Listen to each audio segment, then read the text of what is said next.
The Cape Crusader is back with a different costume. Here's your look at the McFarlane Toys DC Multiverse, DC Rebirth, Batman.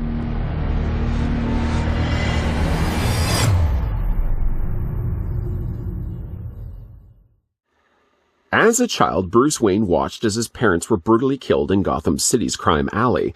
Traumatized by their deaths, he devoted his life to becoming the world's greatest weapon against crime, the Batman. To become the ultimate vigilante, the Dark Knight disciplined his mind and body to reach the pinnacle of mental and physical superiority in his relentless pursuit of justice.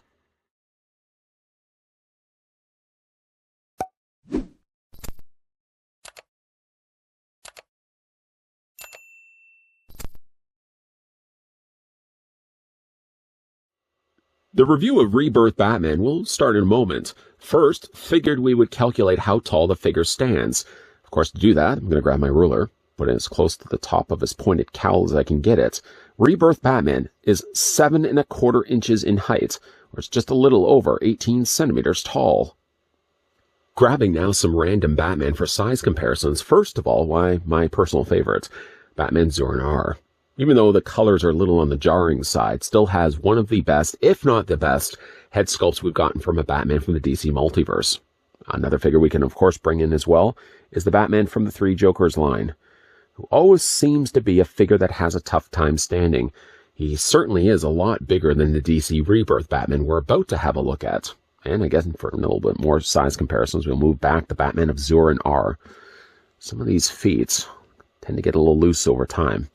Another Batman figure we can bring in, because we never seem to bring him in, but at least one that was a closer in size. This was from Batman White Knight. And it's not really until you bring him in do you realize how much smaller White Knight Batman was to some of the other Batman we've gotten before. Typical fare when it comes to accessories, as Rebirth Batman comes included with a display stand, comes included with a trading card, and comes with a few gadgets that he can hold in one hand. I'll talk more about that in a second. First of all, the figure comes included with your traditional display stand used with all the other DC Multiverse figures, with the only exceptions being some of the flight figures, like some of the Supermans that we've gotten before. Psst. Sizzled down below, some of you really like when I do that, is the DC logo that has not changed at all, and then of course you've got one singular peg that's going to plug into the underside of one of Batman's feet. You have to choose. You can't have both. You could have both, I suppose, if you had two display stands, but being the figure only has one, you have to make a choice. I can move that to the side. That's the kind of pressure I'm sure you guys weren't wanting to have. Figure also comes included with a trading card. Gotta say, I really like this one. And yes, it is still figure photography, sure. I do actually like the way they've had like a light source shining down on Batman. And yeah, you can still see visible joints to tell you clearly it is the figure, but nice use of lighting at least. Flipping around to the back, the real name, no surprise I'm sure to any, is Bruce Wayne. And then there's a fairly small, easy-to-digest read-up. You can either pause and read for yourself, or if you prefer to have your book on tape, it was the very same one that I read at the beginning of this review. Shh, don't tell anybody. Okay, I'm going to put that to the side. Figure comes also included with a couple of gadgets. I did say it only fits into one of his hands. You may already see for yourself that he has one closed fist. That's not going to be good for anybody. And then he has one hand for gripping. That's for gripping and sharing between the two accessories. First of which, the figure comes included with a grapple gun. The grapple gun still falls into the problem of having a really overly thick handle. If you don't look at this part, just covering it over right now with my fingers, does it not bear a strong resemblance to the 1989 Michael Keaton grapple gun? Short of the fact that the actual hook would have been gold. As you can see, though, the handle is overly thick, and it's going to be quite a problematic thing to put this into his hands. The hook is a nice touch, although I wish it would have been painted and not just relying on all just the black molded plastic. This can fit, like I said, into his hand. He has one permanently sculpted trigger finger firing hand. Say that 7 times fast. And when you take the handle of the gun and fit this into his hand, first of all, you're going to be careful that you don't pry or break the hooks on the end of that. But it just barely fits in there. I would even have probably suggested heating up the hand just a little bit. But even when you're looking at it, first of all, he's got a trigger on the end of his finger. Well, he's got the pew-pew trigger finger, but he actually doesn't have a trigger anywhere on the gun. It's just assumed that the trigger is right underneath it. So again, when you fit it into his hand, it really has a tough time of staying in place. You really have to put a lot of pressure behind it. while he's standing there awkwardly holding the grapple gun. The other thing he comes included with as well is a batarang. Still, though, is relying on the molded plastic. Decent looking batarang, but it is still on the thick side. It will at least prevent the breaking of this if you are going to be bending it, but I will say, at least to its credit, it's not as thick and obnoxious as some of the other batarangs we've looked at before. And this can also fit into Batman's hands, although you again only have one choice to work with. I really wish the figure could have come included with a secondary hand. Sorry, I didn't mean to startle you there with my peace sign fingers. Go ahead, by the way, we're going to just remove the gun, and just to show you what it looks like with the batarang in his hand, it's still difficult. As now, you're not dealing with necessarily a trigger for his finger to line up with, but just the size of the batarang alone can be quite difficult to fit around his 4 digits and thumb. Sort of looks like he's handing this off to somebody like he doesn't want it. Go ahead and put those to the side. Getting, though, a closer look at Rebirth Batman, of course, as we always seem to start with, we're going to start with his head sculpt. It's not bad. I like it. I don't know if I would say I like it as much as the Dǝvᴉous Batman. That still tops my favorite of the Batman head sculpts. But I gotta say, like, the Rebirth is decent if you want more of a classic look for Batman. If perhaps the 3 Jokers Batman was too big of a bulky Batman for you to have in your collection, this one actually fits the bill nicely as it's a thinner build. In fact, just to reach off in case your memory was short, we can bring in the Batman from the 3 Jokers. Much bigger, bulkier Batman. This gives you much more streamlined, even younger looking Batman, not only by his size, but the size of his build as well. Some of the things I'm not as crazy about when it comes more so not necessarily to the figure, but more to the design of Rebirth Batman, is the fact that they outline the emblem in yellow. I always had the mindset when it comes to Batman's emblem, either go a solid black or put it inside of an oval and have that yellow. The outlining of this in yellow is not really my thing. I'm not as crazy about it. But at least it does pop nicely here on the figure, because a lot of the rest of the figure's body is all just molded gray plastic. The arms, the torso, the lower legs, and even his underoos. Don't point that at me. His utility belt, not that I necessarily need to move his arms out of the way, is definitely much more streamlined. They had to go in there and individually panel line all the boxes of all the rectangular squares, rectangles of black. As you can see, at least it's nicely painted. There's Batman's behind, by the way. It's nicely painted, but I never really got the idea of Batman's utility belt from the Rebirth comic run, because where does he store stuff? How would, for example, he be able to house a grapple gun? How would, for example, he be able to house the batarang? There is no place that anywhere on this that can understand where he'd be able to store his gadgets. That being said, the one other thing that's interesting about Rebirth Batman is notably the idea that they've painted the inside, or in this case, the inside of Batman's cape would be purple in the comics. And they have replicated that nicely here in the figure. Not adding too bright of a purple, but just enough that while you're looking at it, you know it's not the same coloring as the rest of the black cape. The cape plugs in slightly different on the sides of his shoulders than your traditional Batman cape. Still looks very much familiar looking Batman, as if he would have taken the cape and sort of just pulled it back behind him. You can sort of see the way it slightly overlaps itself. A cowl is good. I know we've already spent a little bit of time, not as much time as I wanted to talk about it. The cowl looks good. He has a little bit of additional stubble, which is nice. I always like a little bit of stubble on Batman. Looks a little on the messy side by the fact that they had to add the stubble, but at least there's something different, because traditionally Batman figures don't have a little bit of stubble in their face, so I like that this one does have it. This particular Batman also looks quite good from the side. It really has a really nice, decent side profile. The thing about this figure I find, not only is his frame really slender, but I also find his arms seem too short. Just to compare it, like I need a real reason to bring in the Dǝvᴉous Batman once again. We're just going to go ahead and grab him. If you're looking at the Batman on the arms here, while they appear to be the same, it looks like his arms do reach a little further down on his thigh.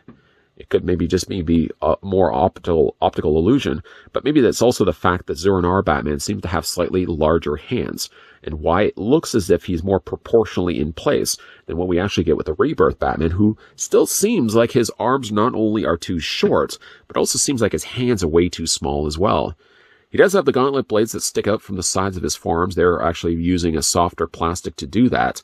It's nice to see that he did do that, but there's not really a lot of any other paint on this figure other than really the emblem, other than the utility belt, and other than for the little bit of purple that they've added to the back of the cape. Additional details that are found here on the Rebirth Batman is notably the Bat emblem knee pads. I really didn't like the idea of the knee pads. That was also something I believe that was introduced in the new 52 Batman, where the armored Batsuit also had to have the notable bat points on the tops of his knees. I just feel like that's unnecessary. I guess it's good if you're kneeing somebody into the face, that these little pricks on the tops of the cowl shape would poke them in the face. But I don't know, I always just thought like the shape of a cowl, at least a bat head like this for the knee pads, always looked a little out of place to me. The boots look decent enough. They're all molded just in the black plastic. There doesn't seem, again, to be much in the way of paint, but at least to the credit, there's some additional details that are certainly nice to see on the actual boots themselves. Looking at the articulation here for Rebirth Batman, of course, we're going to start things off first with his head sculpt. I already started to turn his head before I even said that. Batman's head is on, in fact, a ball joint, so you can rotate it all the way around. Yes, you can also have the head looking down, which actually does look down quite a lot. Looking back, though, also gives you a nice high look. If he's looking at, for example, like the bat signal. Maybe Catwoman's up there calling down to him. You can also, of course, rock the head slightly back and forth also as well. As for the arms comfortably come out at a 90-degree angle bend. They are a little bit more limited, yes, when it comes to rotating the arms all the way around, because, of course, you're going to have to contend with the idea that the cape is also reaching over his shoulders. So it's going to be a little bit more difficult to do it that way. The figure does have a bicep swivel. He does also additionally have an elbow bend in 2 points, there and there. And the figure does also have a swivel in the hands. They rotate all the way around, hinging back and forth. The upper torso, if I can get around there, is on a singular ball joint with a secondary ball joint a few blocks down the road. There's also a ball joint down at the base of the abdomen. Legs split out. And once again, we seem to be treated with a ratcheted joint. I seem to go with the derogatory crotch shot of these figures, but there's the ratchet joint on the inside cavity of the thigh. Legs go forward, legs go back. There's a swivel at the top of the thigh. There's a double hinge on the knee. No articulation, which actually surprised me. I thought the boots would have been a separate piece that allowed then the leg to rotate, but it doesn't seem to be the case. You can't move it. Probably judging by the fact that there's pressure there on my fingers, you can tell I'm making effort to try to move it, and it doesn't seem to move. Feet go back and forth this way. There's also a nice ankle pivot. And Batman also possesses a toe articulated point as well. I don't know. Still don't think I don't think I would say it tops my favorite Batman figure, so I'm going to free up a little bit more space. I still think the crown, the title for best Batman we've gotten so far goes to Batman Zur-En-Arrh. I know, yes, he's brightly colored in both yellow and red, but overlooking that, it has one of the best head sculpts we've ever gotten so far. That may possibly be challenged when we eventually get our Hush Batman, but for the time being, while it is a traditional-looking Batman, the DC Rebirth design, I wasn't really super crazy of his costume choice anyways in the comics, and it translates to a figure that's still good for a Batman, but not as good as Batman from Zur-En-Arrh. Considering the DC Rebirth Batman does have both a grapple gun and a batarang at his disposal, it's sort of strange that the figure only has one gripping hand. They still feel the need to give him one closed fist, and if you're going to do that, that's fine, but at least include a secondary hand if you want to have Batman wielding both gadgets. Practically, it probably doesn't make any sense that Batman's going to be holding both a grapple gun in one of his hand and a batarang in the other. Batman usually likes to have one free hand, but at least for displaying the figure, it would allow you to be able to have the figure with both of the accessories he comes packaged with in the first place. Many of you do go to the DC Rebirth Batman as your go-to Batman figure, and I can certainly see why. It has a lot of interesting elements to it. It's not as big or tall as some of the other Batman figures. Like, comparing this along with the Three Jokers Batman, this is a much more streamlined, almost younger-looking Batman, and it really has a nice side profile going for it. I'm not as honestly crazy about the DC Rebirth costume myself. There's things I like about it, like the purple interior of the cape. There's things I don't like about it, like the outlined yellow of his emblem. The streamlined utility belt, which does look okay from a suit standpoint, but how does he hold anything? Gas capsules, sure. Grapple gun and batarang, no way. Unless he's like Adam West Batman with the bat shield, somehow he can just fold it up 20 different times and then just tuck it underneath his cape. I don't think that's probably going to be happening, but it's a good looking Batman for what it is. Even if I'm not as crazy about the costume myself, I think it actually is a nice looking Batman figure. Not as good as the Zur-En-Arrh Batman. Here we go, talking about the Zur-En-Arrh Batman again. Not as good as that one, and possibly not as good as the upcoming Hush Batman, which I'm super excited for. But I gotta say, this is still a nice looking Batman, if you find this on the store shelves and you want to pick it up for your collection. What do you guys think of the figure? Let me know down below in the comments section. And if this your go-to Batman from the DC Multiverse? If it isn't, what is your go-to Batman that you have in your collection space right now? If you could pick out the definitive Batman based on what we've gotten so far from the DC Multiverse line, what would be your definitive looking Batman? Probably nobody's going to say Zur-En-Arrh Batman. I'm the only one probably has my hand up right now. I know the colors are way too bright. That's not traditional Batman. Still love the costume and still love the cowl. That being said, if you are new to this channel, you're enjoying the content that you're seeing. If you haven't already done so, make sure you hit the subscribe button down below. It's super. It's easy. All you have to do is just click the button that says subscribe. You can also, as well, just move over a little further from that and turn on the bell notification. That's good for you. That's good for me. That's also good for the channel. It helps the channel to grow, but it also helps you to get those alerts of whenever new videos are going to be popping up. And speaking of which, popping up at the very end of this video will be a playlist of, if you can believe it, just keep it between you and me, of all the other DC Multiverse figures I've looked at over the years. I don't know why I had to keep that as such a secret. With that being said, we're definitely going to be looking at a lot more DC Multiverse reviews coming to this channel. So as always, thanks for watching. See you guys next time.